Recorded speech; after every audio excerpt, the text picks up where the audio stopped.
कौवा जोर से दरवाजे को धक्का देता है और दरवाजा खोलकर चील के घर में घुस जाता है।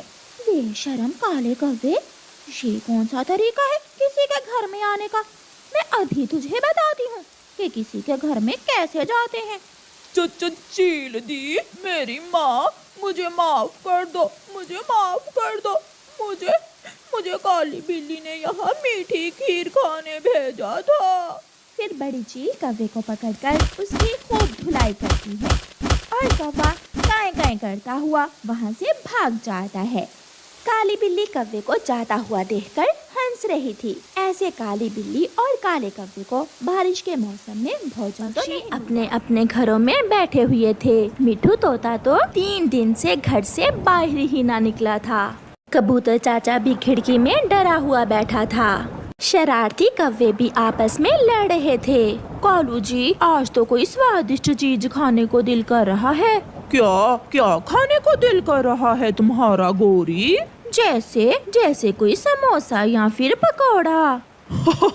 ऐसे मौसम में दाना मिल जाए वही बहुत है, और तुम चली समोसे पकोड़े खाने। गुड़िया बेटी, मैं बहुत उदास हो गई हूँ। अपने दोस्तों से मिले 3-4 दिन बीत गए हैं। मम्मा, तो फिर आज शाम क्यों ना हम सारे पक्षियों की अपने घर में दावत रखें। ऐसे सब एक दूसरे से मिल भी लेंगे और इकट्ठे बैठकर खा पी भी लेंगे। हाँ गुड़िया बेटी, हम ऐसा ही करते हैं। तो फिर आज शाम चाय पकोड़ा की पार्टी करते हैं। मम्मा, मगर पकोड़े बनाने का तो सारा सामान घर में है।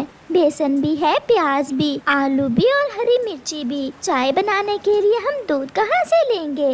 वो मैं ले आती हूँ। किसान की पत्नी देगी, वो मुझे जरूर दूध देगी। आप जाएं और सब पक्षियों को दावत का आमंत्रण दे आएं और मैं किसान की पत्नी से दूध ले आती हूँ। फिर वो माँ बेटी घर से निकलती हैं। गर्मियों की बारिश में मम्मा चिड़िया को उड़ने का बहुत मजा आ रहा था। मम्मा चिड़िया इंसानों की बस्ती की तरफ जा रही थी। गुड़िया, आज शाम आप हमारे घर आ जाना। मम्मा ने सब दोस्तों के लिए चाय पकोड़ा बनाने हैं। चाय पकोड़े का सुनकर तो मिठू खुश हो जाता है। मैं अभी थोड़ी देर तक आ जाता हूँ। गुड़िया बेटी, मैं मदद करवा दूंगा आपकी मम्मा के साथ काम करवाने में। गुड़िया आगे बढ़ती है। गोरी आंटी दरवाजा खोलें।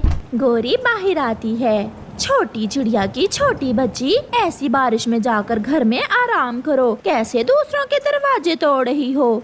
आंटी, मम्मा ने शाम को आपको बुलाया है। मम्मा आपके लिए चाय और पकोड़े बना रही हैं। मेरी गुड़िया, मेरी बेटी, मेरी रानी, अंदर आ जाओ बेटी। कालू सुनो तो, मेरी गुड़िया आई है हमें दावत देने। शाम को चिड़िया हमारे लिए चाय पकोड़ा बना रही है।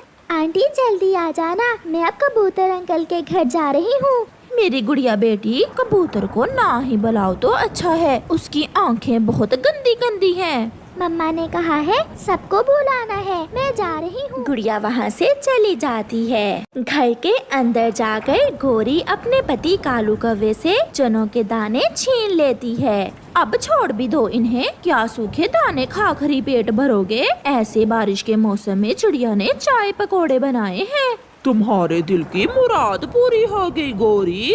कालू, मेरा तो खुशी से नाचने को दिल कर रहा है। चिड़िया भी किसान की पत्नी के पास पहुंच जाती है। चिड़िया, यहाँ आ जाओ मेरे पास और बताओ क्या काम है? माँ जी, हम पक्षियों का आज चाय के साथ पकोड़े खाने को बहुत मन कर रहा था। घर में दूध नहीं है, इसलिए मैं आपसे थोड़ा दूध लेने आई हूँ। मेरा मुन्ना भी सुबह से पकोड़े मांग रहा है, मैं भी शाम को पकोड़े ही बनाऊंगी। ये लो चिड़िया, आप दूध ले जाओ। एक आप पक्षी ही हो जो मिलजुल कर रहते हो। हम इंसान तो बट गए हैं, किसी के पास दूसरे के लिए टाइम ही नहीं है, सब बहुत मसरूफ हो गए हैं। अच्छा ही है माँ जी जो हम इंसान नहीं, वरना हम भी एक दूसरे के दुश्मन। कहते हुए चिड़िया किसान की पत्नी से दूध लेकर चली जाती है। गुड़िया ने सबको बता दिया था। वो वापस घर की तरफ जाती है।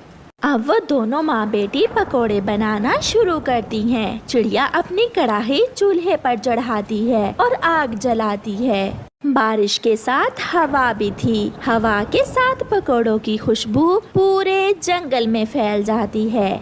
सब आना शुरू होते हैं। कबूतर भी आ जाता है, मिठू भी, बुलबुल भी। कौवा और कव्वी तो बहुत तेज उड़ते हुए आ रहे थे।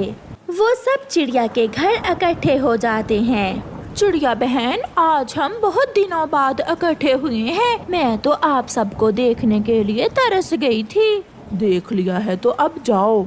चुप कर जाओ ओए गंदी आंखों वाले कबूतर। जाकर बारिश के पानी से अपनी आंखें धो लो। कितने बुरे लग रहे हो तुम। चिड़िया बहन, और कितनी देर है? सब तैयार है गोरी, आप सब बैठे।